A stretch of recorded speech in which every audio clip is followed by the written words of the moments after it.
नमस्कार दोस्तों, मेरा नाम हितेश है और आप सभी का स्वागत है हमारे इस YouTube चैनल में न्यू इंडिया 2.0।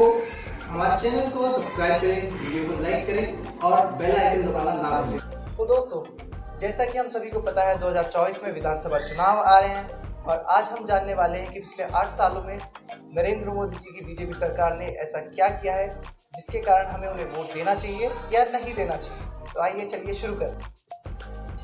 तो दोस्तों, सबसे पहला काम जो मोदी जी की सरकार का मुझे अच्छा लगा है वो है धारा 370 और 35A को हटाना। कश्मीर से जब से ये धारा हटी है तब से कश्मीर में डेवलपमेंट का काम बहुत तेज हुआ है। उसके अलावा लोगों ने एक चैन की सांस ली है क्योंकि आतंकवादी गतिविधियों में कमी आई है, वहाँ पे टूरिज्म बढ़ा है, बाहर से इन्वेस्टमेंट आया है, नौकरियाँ क्रिएट हुई है और लोगों को रोज़गार मिल रहा है।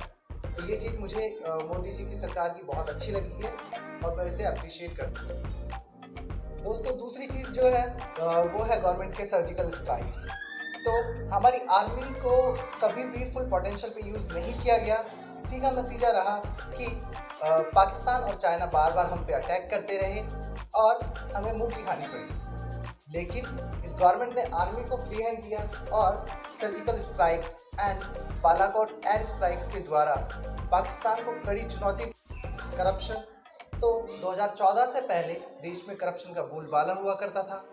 यूपीए की सरकार में एक के बाद एक कोल घोटाला, CWG घोटाला, 2G स्पेक्ट्रम घोटाला, उसके अलावा चॉपर घोटाला, आदर्श घोटाला जैसे स्कैम एक के बाद एक सामने आए जिससे यूपीए सरकार की छवि बहुत ही खराब हुई। वहीं पे अगर बीजेपी का कार्यकाल देखा जाए तो अभी तक ऐसा कोई भी बड़ा स्कैम इनका सामने नहीं आया है।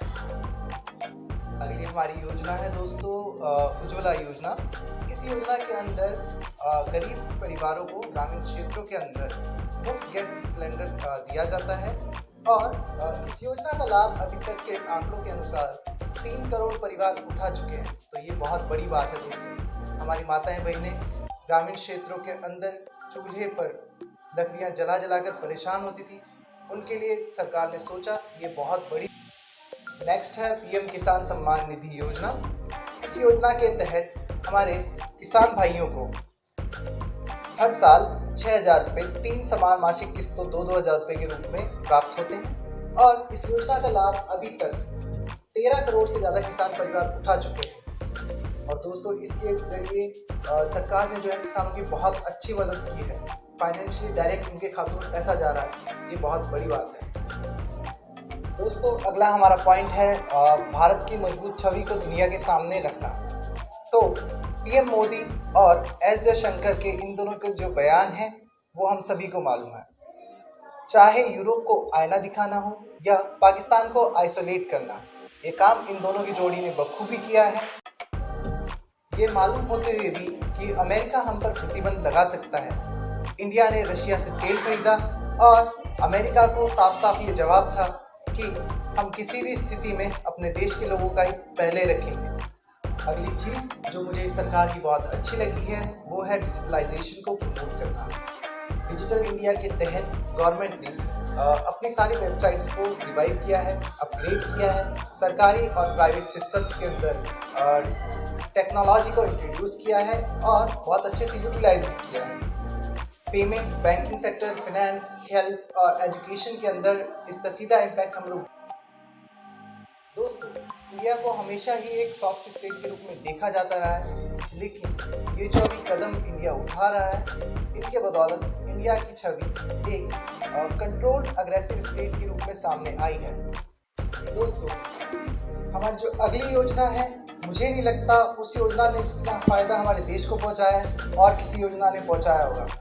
जी हाँ, हम बात कर रहे हैं मेक इन इंडिया की। इंडिया ऑलरेडी IT और सभी सेक्टर का हब है और अब इंडिया को मैन्युफैक्चरिंग हब बनाने की कोशिश की गई है।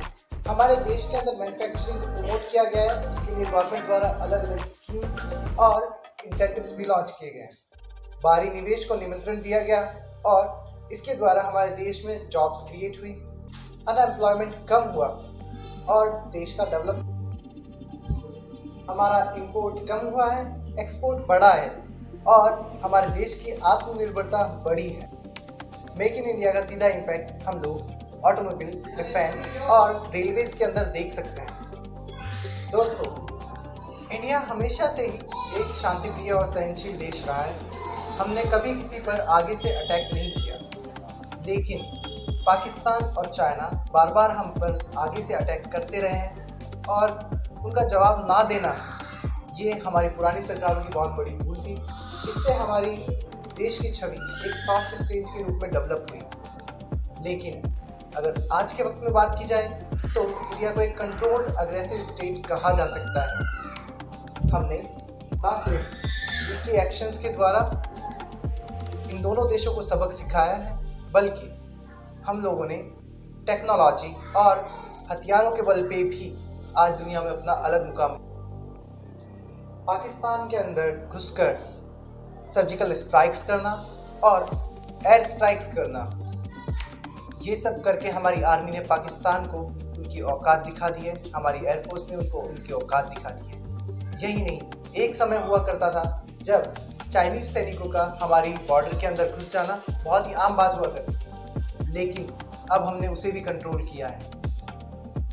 और दोस्तों, कंट्रोल से याद आया, आपने हमारे सिख भाइयों ने जो चाइनीज़ों की कुटाई की है, लट्ठों से कुटाई की है, उसका वीडियो तो ज़रूर देखा ही होगा। अगर देखा है तो कमेंट करके ज़रूर बताइए। दोस्तों, गलवान हो या तवान, दोनों में चीनियों को बहुत अच्छे से पीटा गया है और हमारी गवर्नमेंट ने चीनियों को सबक सिखाने के लिए क्वाड के अंदर भी शामिल की है। क्वाड में हमारे अलावा अमेरिका, जापान और ऑस्ट्रेलिया भी मौजूद है। इंडिया के डिफेंस को भी आत्मनिर्भर बनाने के लिए काम किया गया है। एक वक्त था जब इंडिया हथियारों का सबसे बड़ा इंपोर्टर हुआ करता था, लेकिन आज ना हम सिर्फ अपने लिए हथियार बना रहे हैं, बल्कि हथियारों को एक्सपोर्ट भी कर रहे हैं।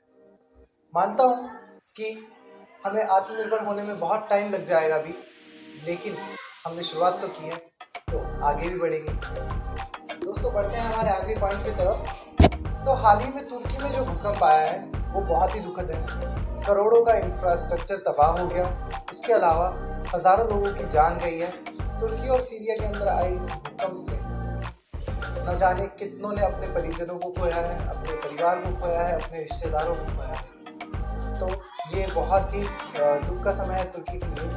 लेकिन ऐसे दुख के समय में गवर्नमेंट ऑफ इंडिया ने सबसे पहले तुर्की के लिए मदद भेजकर तुर्की और इंडिया के रिश्तों में एक नया मुकाम हासिल किया है। भाइयों, तुर्की हमेशा से इंडिया का विरोध करता रहा है। कश्मीर मुद्दे पे वो हमेशा पाकिस्तान का साथ देता हुआ इंटरनेशनल मंचों पे नजर आया है, लेकिन दुश्मन को भी दोस्त बना ले वो और कोई नहीं, इंडिया है। तो तुर्की में जो भूकंप आया उसमें इंडियन आर्मी और एनडीआरएफ की टीम ने वहाँ के हज़ारों लोगों की जान बचाई और घायलों की भी मदद की।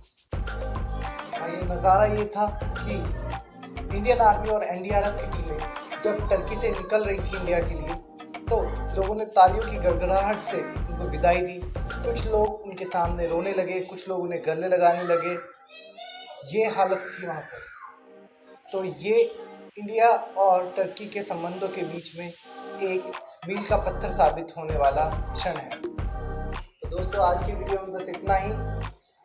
मैं जानता हूँ बहुत सारी योजनाएं और बहुत सारी गवर्नमेंट की अच्छी चीज़ें और बुरी चीज़ें मैं नहीं बता पाया हूँ, लेकिन मैं कोशिश करूँगा कि वो अगले पार्ट में मैं बता पाऊँ। और अगर आपको वीडियो पसंद आया हो तो हमारे चैनल को सब्सक्राइब कीजिए और वीडियो को लाइक कीजिए। धन्यवाद। जय श्री राम, वंदे मातरम, जय हिंद।